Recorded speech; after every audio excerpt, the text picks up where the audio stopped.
Well, hello, folks. It's Monday, the 25th of November. It's Thanksgiving week.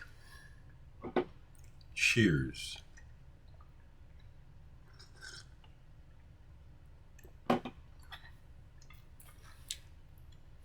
I want to give thanks today.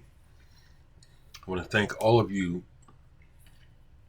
for your interest in my music and for showing your support and wanting the music. I'm really pleased. And let's keep it going. I got my latest CD in on Friday. Inner Image, limited edition of 100 copies on CDR. That's what I can afford. 47 have sold of the 100 since Friday. Cheers, people. Wow. Wow. The box is half gone. It's half gone. And the compliments, I just want to reflect on this because this is very gratifying, and it's part of, as I share over the years, how the Beatles really inspired me and changed my life as a kid.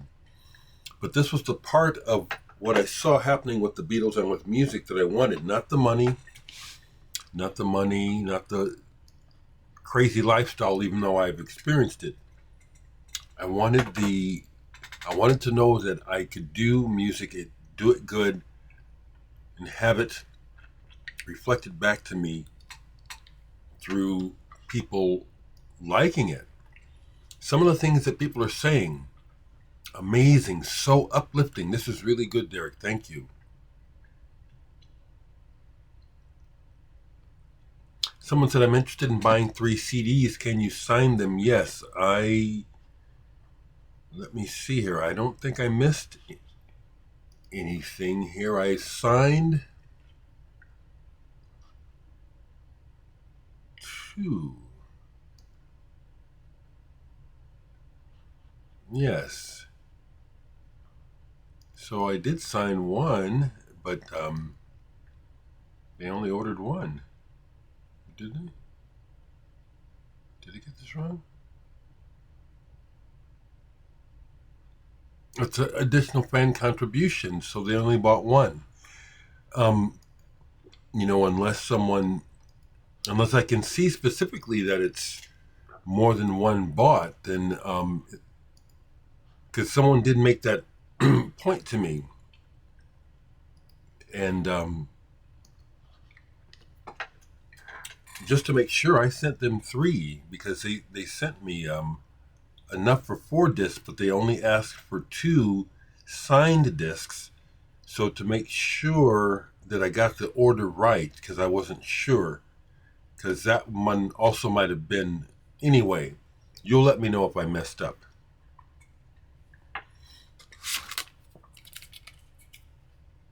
Grab it. Don't wait.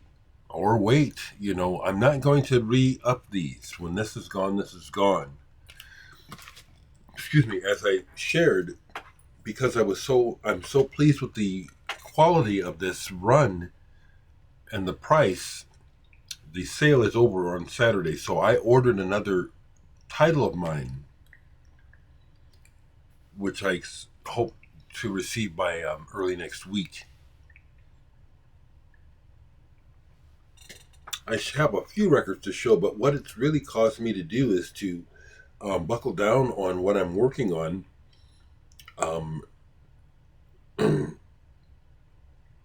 Because this is good stuff, and you're letting me know that feedback is wonderful.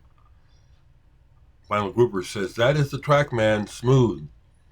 Best I can describe it to my ears, it's hopeful, uplifting, it says to me.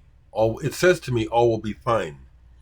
Some about moving forward. Thanks for this track. Good vibes, man. Yes, my music is a soundtrack for me,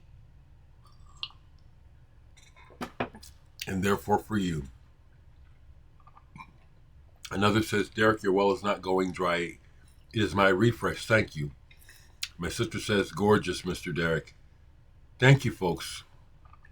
Thank you very, very, very much. Thank you. Good to hear from you, Ellie. A lot of positives. Thank you so much. Someone asked me about the new Opeth. I don't have it yet. And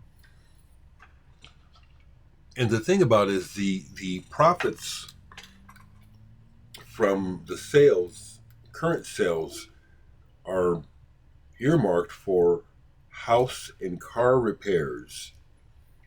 I really have had to face reality. And also with the coming Trump administration, knowing things are going to be getting tougher, I just have to really mind my money.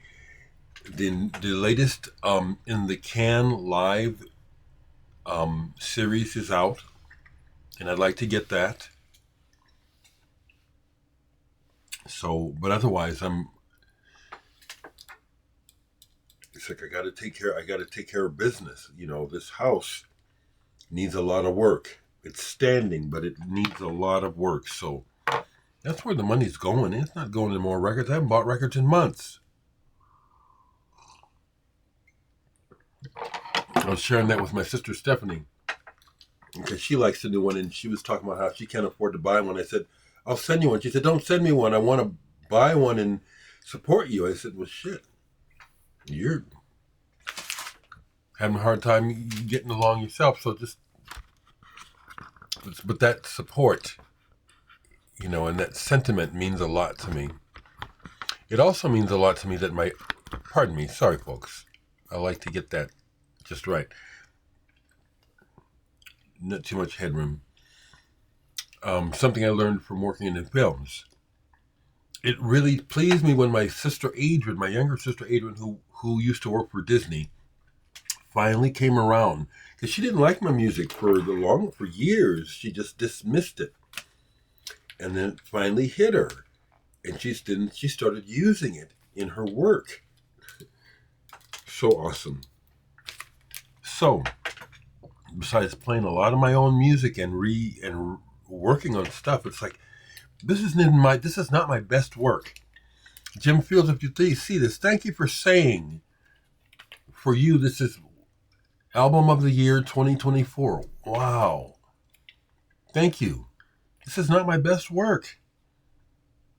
I've got new stuff that I was leaving last night, actually, just to be finished. I made a mix last night of the most recent things that I'm working on, and the last batch of new material. Come on. There we go. And the last batch of material that I had been working on in December of last year and January this year, to see, man, it's like some of that stuff, even from December, some of the best stuff yet that I think I've made, that I've done. So I'm very, very thankful, feeling really positively charged. I'll be sending out the latest batch to the post office this morning. The post office will be open in a little bit, and that's where I'll be going after making this video. Thank you all so much.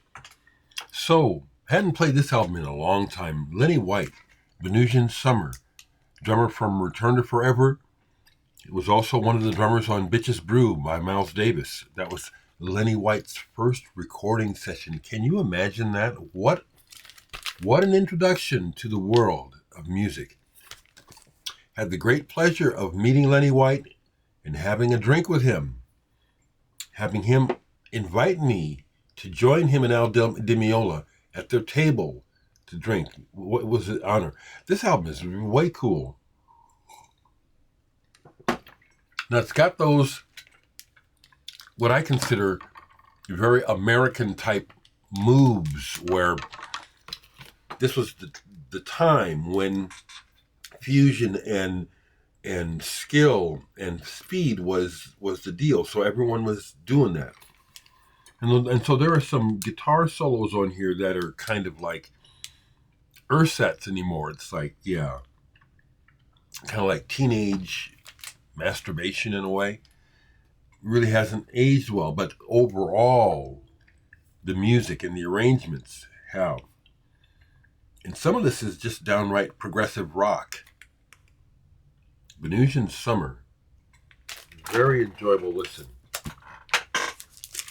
Another very enjoyable listen. I have to just do this, and this is another reason why I'm happy to be in a mindset where it's like I'm just don't have to give into the urge to go buy. It may happen this week because I want that can for my collection, but I'm glad that I'm realizing I have a lot of music to listen to, and a lot of it I've never listened to it all the way through. Here's one I just couldn't remember what it sounded like. A split between Far Flung and White Hills. It's a stoner space rock, and this is very good. Both sides, showing that it's on red vinyl. The bands don't sound at all like each other, and one of the bands, I think it's Far Flung, even get into a little bit of that gong type of twinkly synthesizer stuff, mixed with a heavier sludgy guitar. I really enjoyed this. Both sides. Far Flung and White Hills. Here's one where it was a happy reconnect because can I show it? Oh, come on now, Dereck. Getting it right here. Yeah. So here's the first White Noise. David Vorhaus, is that his name? Who's from the BBC. This first album is a trip and spooky. This is spooky. There's parts of this that is like, whoa, this is like I ain't never heard nothing like this before, and it's slightly creepy, but it's fascinating and it's wonderful and it's one of a kind. So this is White Noise number 3. David Vorhaus. White Noise 3 is what it's called, and the album is titled Re-Entry. I like that cover. And it's not at all like the first album. This is more like a fantasy voyage. It includes a space blues that I skipped. It. I'll say more about that. I really don't. I really would like to be understood regarding my stance on the blues and really being fed up with the blues for the most part. It's in all music, but so another album that I just pulled to play, Fly on Strange Wings by Marion Siegel and Silver Jade. This is an English folk rock band from the end of the 60s, early 70s. I love this stuff, and it's a refuge for me. That's what I was listening as I was listening to this and hearing how they're saying about stuff that is unrelated to my life personally. This even sounds old world. Marion Siegel actually does some intervals vocally where it's like, that's old world. They used to sing, that's slightly dissonant, but I can hear how it's old world. This kind of music has always been, it's like a refuge for me. It's a place that I'd rather be mentally. It's not a put down of people. It's a reflection of the reality of what I've lived and how I live. So by contrast, the new Kendrick Lamar just came out digitally, GNX. I've listened to it. Family friend Terrace Martin, who I finally met, was it last year, is one of the producers. I can see why Terrace Martin is not, but I can see why Kendrick Lamar is so acclaimed by the folks who like that music. I get it. But most of my life, I've been the kid who, I don't want to be around all y'all. This scene where this music is grows. It's like I've never been comfortable. I mean, I was as a kid, and as I got older and saw what really happens, it's like, this ain't my scene. And so this music, it's a refuge for me. You can call it an escape, but it's like, I like being in this place. I feel safe. How about that? This is one that I'm going to show it because it's going to get traded. And also the Trees. I'm going to keep their first single. Their first record was produced by Lawrence Tolhurst of The Cure. Kind of a goth. And I like some of it, but this one, The Critical Distance, it's a 12-inch single. I listened to this one, and this is one where it's like, this is really angsty. But I don't relate to the words at all. And the music is okay, but the vocals kind of like, yeah, okay. This is, there was a time when I was listening to this stuff more dedicatedly, but this is like, no, this will be going. But that's something I listen to. This is just wonderful. This is just a wonderful, and this is a perfect album for a Sunday morning, which is when I played it yesterday morning. Wes Montgomery, A Day in the Life. Every track, the way that he handles the Beatles on here, you could say it's all commercial and smoothed out and stuff, but it's lyrical and it's beautiful. And it's very, very comforting. This is a comforting sound. My younger brother could do Wes Montgomery. He was inspired somewhat by Wes Montgomery, but as much as my brother played like him with his thumb, Montgomery wasn't his favorite. But that got played, and that was good. A couple more here. It was time to get back into the Terje Rypdal from Norway.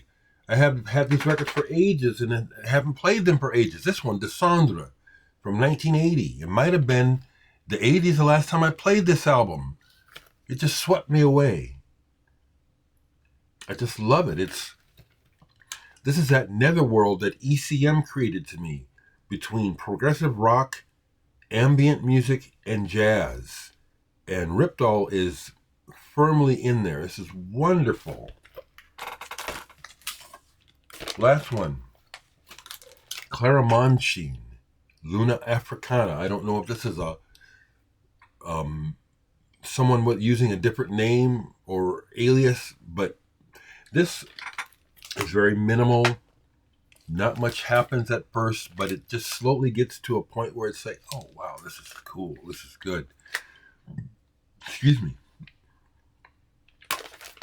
That's what I have to share, honestly. I could do a poll. I'm going to see there's something, nothing's hidden down there. I don't feel like doing a poll.